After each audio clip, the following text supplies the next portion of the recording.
Bonsoir à toutes et à tous. Merci de rester fidèles au programme de BB24. Voici les titres. 2 semaines déjà que les fêtes de fin d'année sont passées, mais certains couturiers continuent de se plaindre de l'absence de clients. Constat à suivre dans cette édition.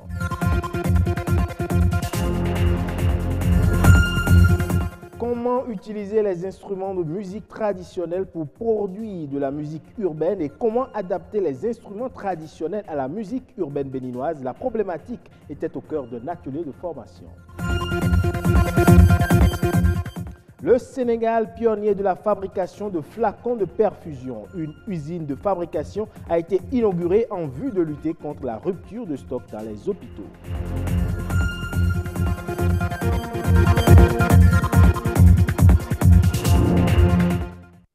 On démarre par une nouvelle brève. Le Bénin prend des mesures préventives pour la gestion de la transhumance nationale et transfrontalière. Le Conseil des ministres a décidé de rendre opérationnelle l'organisation et l'orientation des troupeaux transhumants, des points d'entrée, de faire libérer en liaison avec les collectivités territoriales, les sites d'accueil et de procéder au tracé des couloirs de passage des troupeaux transhumants. Il a été également décidé de sensibiliser les populations sur les comportements à adopter pour une campagne apaisée et de renforcer les équipes chargées de surveiller les transhumants en vue de prévenir tout incident au cours de leur séjour.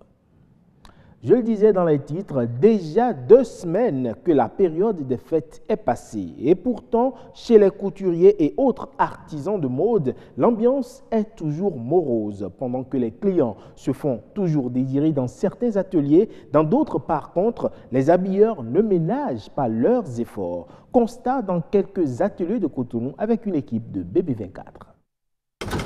Pas de commande. Atelier presque vide de clients. C'est le constat fait chez stylistes, créateurs de mode et couturiers. Mais d'un atelier de couture à un autre, la situation n'est pas la même.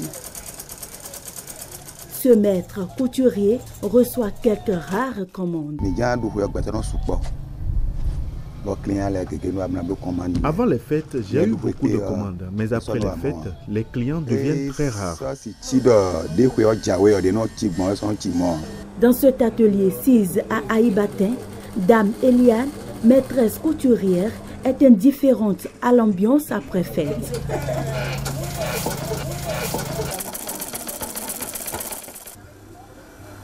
Ces vitrines sont pleines de tissus à coudre. Chez moi, après ou avant les fêtes, là, c'est la même chose. Il n'y a pas de différence. Parce qu'on travaille beaucoup. Et après les fêtes, là, on s'est reposé pendant 1 semaine pour pouvoir retrouver des forces, pour pouvoir livrer les clients qui restent. Parce que je n'avais pas livré tous les clients. J'ai toujours des commandes de l'extérieur et comme du Bénin. Le rythme de travail peut fluctuer lorsqu'il s'agit d'importantes et d'urgentes commandes. Après les fêtes, on n'a plus assez de clients. On est souvent libre. Avant et après les fêtes, nous travaillons avec le même rythme. Il n'y a pas de différence. Cette dame est une cliente de cet atelier. Pour éviter les désagréments liés à l'affluence des fêtes de fin d'année, elle préfère passer sa commande après les fêtes. Ainsi, elle est sûre d'être livrée dans les temps. Je devrais apporter mes tissus depuis avant les fêtes, mais j'ai préféré les apporter après les fêtes parce que avant les fêtes, il y a trop de commandes. Or, moi, je n'aime pas le travail qui se fait sous pression. On n'est jamais satisfait d'un tel travail. Mais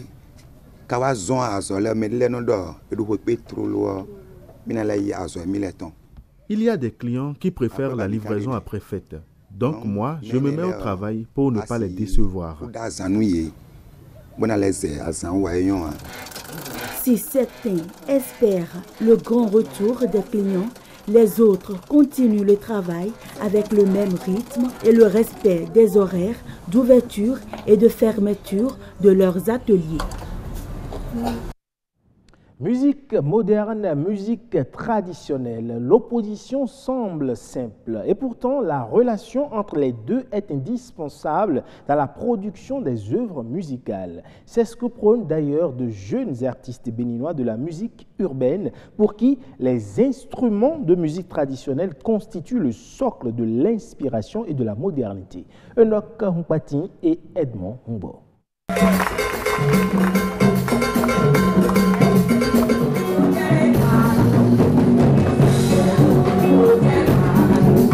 On reconnaît sur ces images trois grandes figures de la musique béninoise. Saboran Danialo, surnommé l'homme orchestre, Angélique Kidjo, la diva de la musique africaine, et le trio Teriba. Ils déploient tout le potentiel en eux pour faire vibrer ce public au son et au rythme des instruments du terroir. Les rythmes et danses traditionnelles du Bénin, comme ceux de bon nombre de pays africains, ont un caractère non négligeable.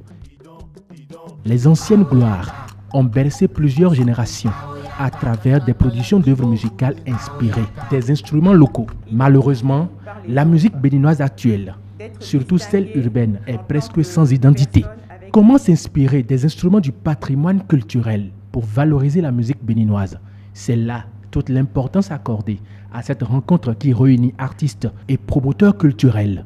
Les réflexions sont ici assez sur la sauvegarde du patrimoine immatériel. Il a été question pendant l'atelier qu'il va falloir qu'on adapte davantage nos instruments traditionnels et notre culture à ce que nous faisons pour avoir une musique originale et exportable. On essaie de conscientiser les nôtres pour leur dire que ce n'est pas parce qu'ils ne font pas une musique traditionnelle qu'ils doivent se dire qu'ils font une musique urbaine et qu'ils peuvent laisser de côté tout ce qui est tradition, tout ce qui est valeur culturelle et culturelle que nous avons. Retourner à la source n'est pas une faiblesse. Si les artistes musiciens de certains pays africains, comme le Nigeria, le Togo, le Cameroun et la Côte d'Ivoire, ont pu s'imposer sur la scène internationale, c'est justement parce qu'ils ont su donner une touche révélatrice de leur identité culturelle à leur musique. C'est vrai, il ne faut pas oublier son identité culturelle, il faut la prendre en compte, bien sûr, pour faire la différence. Parce qu'à l'étranger, vous êtes confronté, comme je le disais, à un monde global, il faut pouvoir faire la différence. Et si les artistes béninois veulent rayonner, ils doivent faire ressortir cette identité culturelle, qui est riche. Si vous prenez des artistes, par exemple, comme la grande Angélique Kidjo ou le guitariste Lionel Loueke ou encore John Arcadius par exemple, ce sont des artistes qui ont eu du succès à l'étranger. Mais pourquoi est-ce qu'ils ont eu du succès? Parce qu'ils ont fait voyager cette culture béninoise, parce qu'ils chantent dans nos langues, parce qu'ils ont apporté quelque chose de différent, de nouveau au monde musical. La musique béninoise peut mieux s'exporter si les jeunes artistes se donnent la main. J'ai remarqué qu'il y a beaucoup de formations dans ce pays, mais finalement, nous n'en retirons rien. Et parce que l'individualisme est au summum, chacun veut montrer qu'il est plus intelligent que l'autre. Cet atelier est vraiment important parce que pour se démarquer, il faut d'abord avoir une identité culturelle. Et l'exemple est sous nos yeux à côté. Il y a de cela, c'est quand on l'a écouté, c'est autre chose. Mais aujourd'hui, on l'écoute encore sous une autre forme parce qu'on sent qu'ils ont apporté une couleur à la musique. Donner à la musique béninoise des couleurs locales, tel doit être le défi des jeunes artistes pour un meilleur positionnement culturel du pays dans le concert des nations. Direction à présent le Sénégal où il a été inauguré une usine de production de solutés massifs qui va fournir des perfusions aux hôpitaux. Cela pour lutter contre la rupture de stock et garantir l'approvisionnement du pays en solutés stériles avec des perspectives d'exportation dans la sous-région. Reportage. En procédant à l'inauguration de ce joyau, le chef du gouvernement ouvre une ère nouvelle dans l'industrie pharmaceutique sénégalaise. Un complexe moderne de fabrication de flacons de perfusion d'une capacité de 2000 unités par heure. Soit pas moins de 12 millions de flacons l'année. Une telle capacité de production, combinée à la proximité des grands axes de circulation, nous autorise à proposer des livraisons personnalisées permettant à nos clients une gestion de leur stock en temps réel sans risque de rupture. De par ses équipements de dernière génération et sa technologie de pointe, cette usine va couvrir les besoins du pays en solutions de perfusion. L'investissement se chiffre à 9 milliards de francs CFA, fruit d'un partenariat public-privé abouti. Cet engagement fort de la CDT au projet porté par Parentis participe de l'exercice de ses missions d'intérêt général visant, entre autres, à accompagner l'initiative privée à travers notamment le financement des petites et moyennes entreprises. Nous avons pu jouer notre rôle d'investisseur catalyseur auprès du privé national, qui a mis au capital 3,5 milliards de francs CFA, auquel se rajoute l'apport de nos banques partenaires. Nous avons là un exemple type du co-investissement public-privé. Une réalisation qui fait partie des projets du plan Sénégal émergent. Cette usine de soluté de perfusion que nous inaugurons aujourd'hui va garantir la disponibilité continue à un coût compétitif de ce produit vital utilisé à tous les niveaux de la pyramide de santé. De plus, cet outil industriel contribuera positivement à l'amélioration de notre balance commerciale à travers l'arrêt de l'importation annuelle de près de 12 millions de flacons de soluté et le démarrage prochain de l'exportation de ces produits.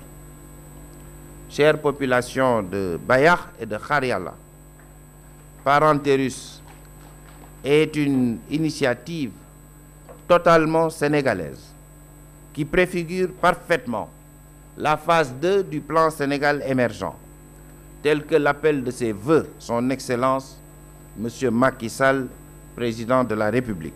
Les autorités locales et les chefs coutumiers de la commune de Diender se sont félicités de l'implantation de ce bijou industriel dans leur zone. Les promoteurs pensent déjà à la fabrication prochaine d'antalgiques et d'anti-infectieux, toujours en perfusion. C'est tout pour l'édition de ce soir. Merci pour votre aimable attention. À bientôt.